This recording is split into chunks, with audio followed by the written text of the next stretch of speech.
أعوذ بالله من الشيطان الرجيم. بسم الله الرحمن الرحيم. عبس وتولى أن جاءه الأعمى وما يدريك لعله يزكى أو يذكر فتنفعه الذكرى أما من استغنى فأنت له تصدى وما عليك ألا يزكى وأما من جاءك يسعى وهو يخشى فأنت عنه تلهى كلا إنها تذكرة فمن شاء ذكره في صحف مكرمة مرفوعة مطهرة بأيدي سفرة كرام بررة قتل الإنسان ما أكفره. تیوری چڑھائی اور منہ موڑا اس بات سے کہ آیا اس کے پاس ایک نابینا اور تجھ کو کیا خبر ہے، شاید کہ وہ سمجھتا یا سوچتا تو کام آتا اس کے سمجھانا، اور جو پرواہ نہیں کرتا سو تو اس کے فکر میں، اور تجھ پر کچھ الزام نہیں کہ وہ نہیں درست ہوتا. اور وہ جو آیا تیرے پاس دوڑتا ہوا اور ڈرتا ہوا سو تو اس سے تغافل کرتا ہے. یوں نہیں، یہ تو نصیحت ہے، پھر جو کوئی چاہے اس کو پڑھے. لکھا ہے عزت کے ورقوں میں، اونچے رکھے ہوئے نہایت ستھرے ہاتھوں میں لکھنے والوں کے، جو بڑے درجے والے نیک کار ہیں. مارا جائیو آدمی کیسا نہ شکر ہے.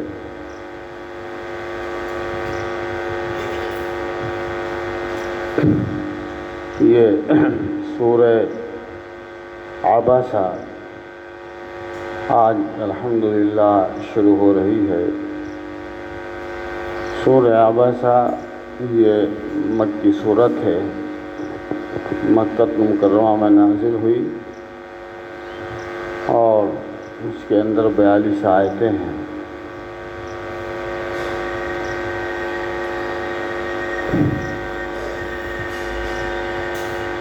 عبس وتولی، ایک مرتبہ ایسا ہوا کہ اللہ کے نبی صلی اللہ علیہ وسلم سرداران قریش کو، اس میں عتبہ ابن ربیعہ، شیبہ، ابو جہل، حضرت عباس جو آپ کے چچا ہوتے ہیں، اس وقت تک ایمان میں داخل نہیں ہوئے. ان سرداران قریش کو آپ صلی اللہ علیہ وسلم سمجھا رہے تھے، دین کی باتیں بتلا رہے تھے. جس وقت آپ ان کو سمجھا رہے تھے تو اس وقت ایک نابینا صحابی آئے. ان کا نام تھا عبداللہ ابن مکتوم. وہ حاضر خدمت ہوئے اور آ کر حضور صلی اللہ علیہ وسلم سے کچھ باتیں معلوم کرنے لگے. بعض روایتوں میں یہ ہے کہ آپ نے آپ کو، حضرت عبداللہ ابن مکتوم رضی اللہ عنہ نے آپ کو آواز دی اور یہ فرمایا کہ آپ صلی اللہ علیہ وسلم سے کسی آیت کے تعلق سے معلوم کرنا چاہتے تھے. علمنی یا رسول اللہ مما علمک اللہ، کہ رسول اللہ مجھے بتائیے کہ جو علم آپ کو اللہ نے دیا ہے کسی آیت کے تعلق سے، یہ وہ بات ذہن میں رکھیے گا تو بات سمجھ میں آئے گی. ایک تو یہ ہوا کہ اللہ کے نبی صلی اللہ علیہ وسلم سرداران مکہ رؤسان مکہ کو سمجھا رہے تھے، کچھ دین کی باتیں بتلا رہے تھے، اور دوسرا معاملہ یہ پیش آیا کہ جس وقت آپ گفتگو فرما رہے تھے اس وقت ایک صحابی حضرت عبداللہ ابن مکتوم رضی اللہ تعالیٰ عنہ جو نابینا تھے وہ تشریف لائے، اور انہوں نے آ کر آپ صلی اللہ علیہ وسلم سے کچھ بات معلوم کرنا شروع کی، اور وہ معلوم کرتے ہی رہے۔ دو باتیں ہوں گئی، آپ تو ادھر مجمع کو سمجھا رہے ہیں، ادھر حضرت عبداللہ ابن مکتوم تشریف لے آئے۔ بظاہر یہ آداب مجلس کے خلاف ہے کہ جب کوئی آدمی مجلس میں گفتگو کر رہا ہے اور دوسرا آدمی آئے تو اس کو چاہیے وہ بیٹھ جائے، اور جب گفتگو سے فارغ ہو جائے اس کے بعد وہ کلام کرے۔ لیکن حضرت عبداللہ ابن مکتوم رضی اللہ تعالیٰ عنہ نابینا ہے۔ حضرت عبداللہ ابن مکتوم کو یہ معلوم نہیں کہ کوئی مجلس ہو رہی ہے، اگر بینا آدمی ہوتے تو دیکھ لیتے، تو چونکہ نابینا ہے ان کو معلوم نہیں تھا کہ آپ کسی مجلس میں مشغول ہیں۔ ادھر واقعہ یہ ہوا کہ جب حضرت عبداللہ ابن مکتوم رضی اللہ تعالیٰ عنہ نے کئی مرتبہ سوال کیا اور وہ آپ سے معلوم ہی کرتے رہے، تو آپ صلی اللہ علیہ وسلم کو اس سے ناگواری ہوئی، اور اس ناگواری کا اثر آپ کے چہرے مبارک پر آیا،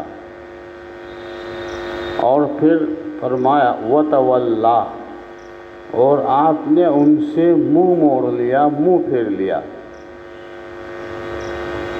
سمجھ گئے نا کہ جس وقت حضرت عبداللہ ابن مکتوم رضی اللہ عنہ تشریف لائے اور وہ برابر آپ سے سوال کر رہے تھے، تو آپ صلی اللہ علیہ وسلم کو یہ بات ناگوار ہوئی اور آپ نے ان سے منہ پھیر لیا۔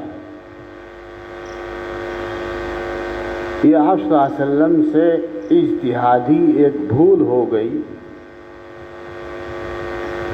اور آپ کا مقصد یہ تھا کہ حضرت عبداللہ ابن مکتوم یہ تو صحابی ہیں، اپنے آدمی ہیں، ان کو تو جب چاہے گفتگو ان سے کر لیں گے،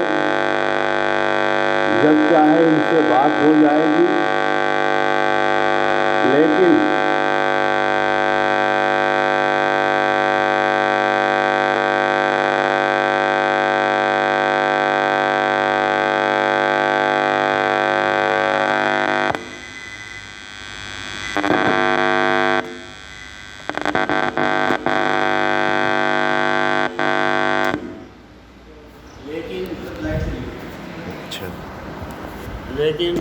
سردار مکہ کو سمجھانے کا موقع نہیں مل پائے گا۔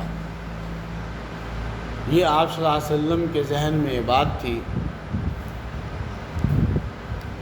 تو آپ صلی اللہ علیہ وسلم ان کو سمجھانے میں لگے رہے، اور حضرت عبداللہ ابن مکتوم تشریف لائے تو آپ نے ان کی طرف توجہ نہیں کی اور آپ نے ان سے منہ موڑ لیا۔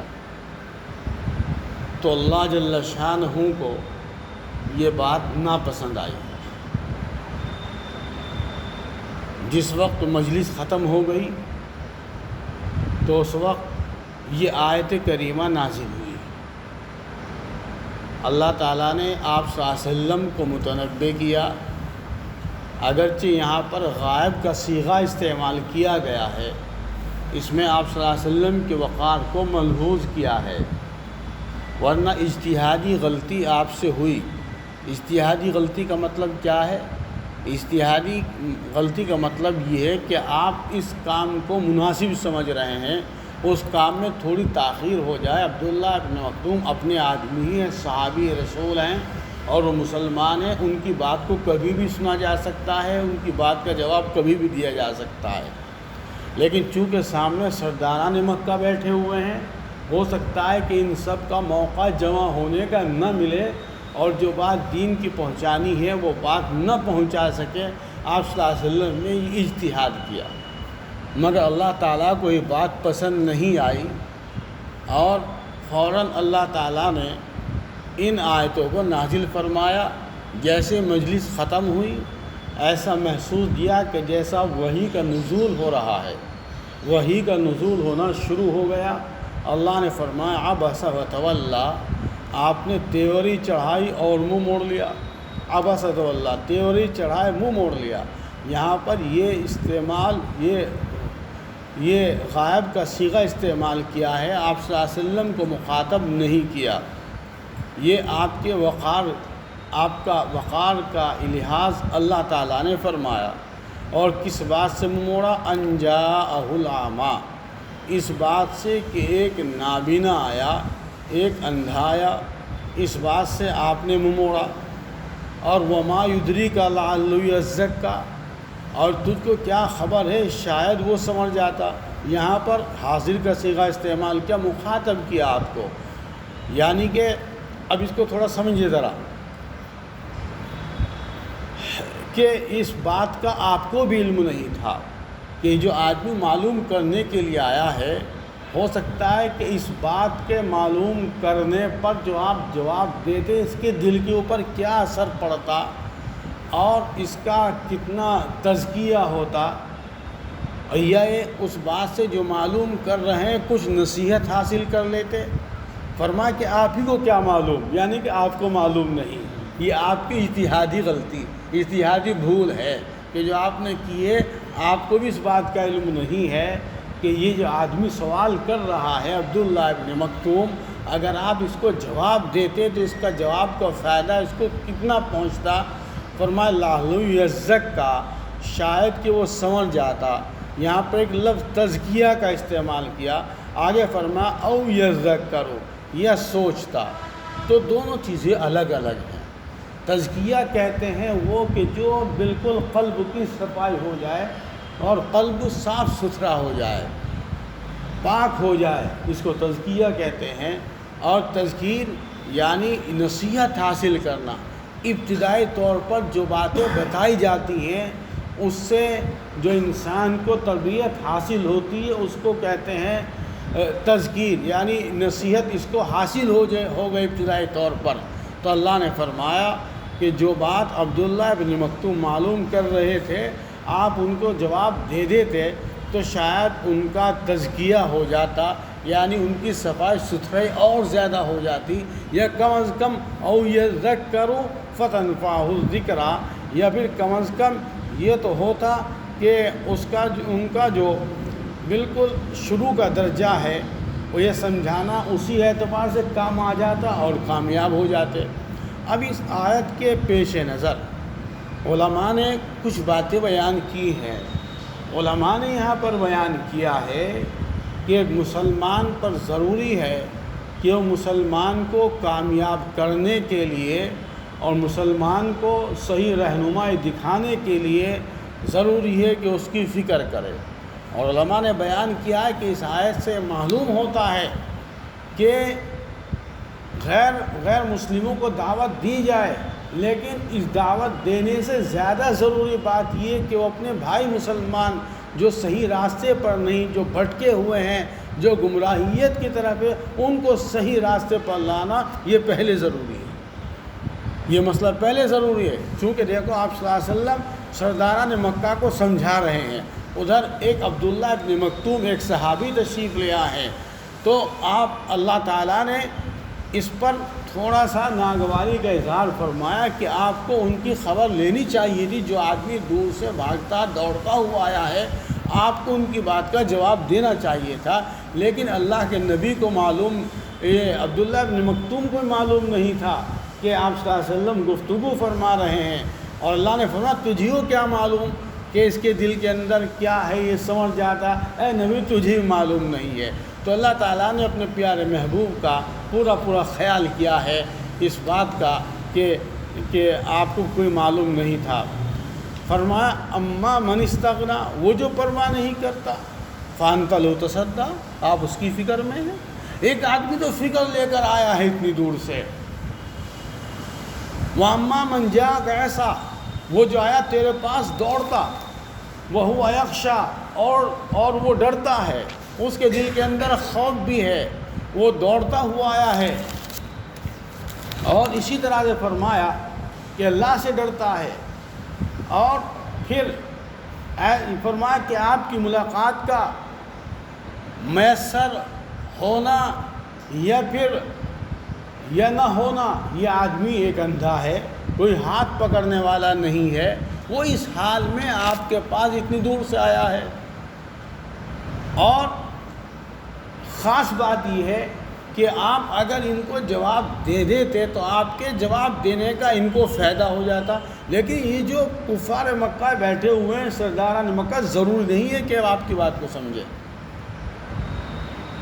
یہ تو توجہ اس کے ساتھ بات بھی نہیں سن رہے ہیں، اللہ کو معلوم ہے، اللہ کو ان کے دلوں کا حال بھی معلوم ہے، جو سامنے بیٹھے ہوئے سرداران مکہ، اور اللہ تعالیٰ کو عبداللہ ابن مکتوم کے دل کا بھی حال معلوم ہے کہ وہ دل کے اندر کیا خواہش لے کر آئے ہیں اور کتنے دوڑتے ہوئے ہانپتے ہوئے آئے ہیں۔ ایک نابینا آدمی آیا، کوئی ہاتھ لے کر چلنے والا نہیں ہے، وہ اپنی اٹکلوں سے آپ کے پاس آیا ہے، دوڑتا ہوا آیا، اللہ سے ڈرتا ہوا آیا ہے، تو آپ کو ان کی بات کا جواب دینا چاہیے تھا۔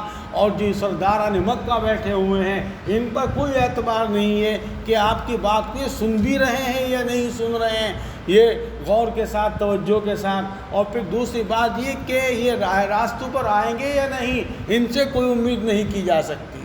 تو جس سے کچھ امید کی جا رہی ہے، اے محمد صلی اللہ علیہ وسلم، اس کی بات کو سننا چاہیے تھا، اس کو جواب دینا چاہیے تھا۔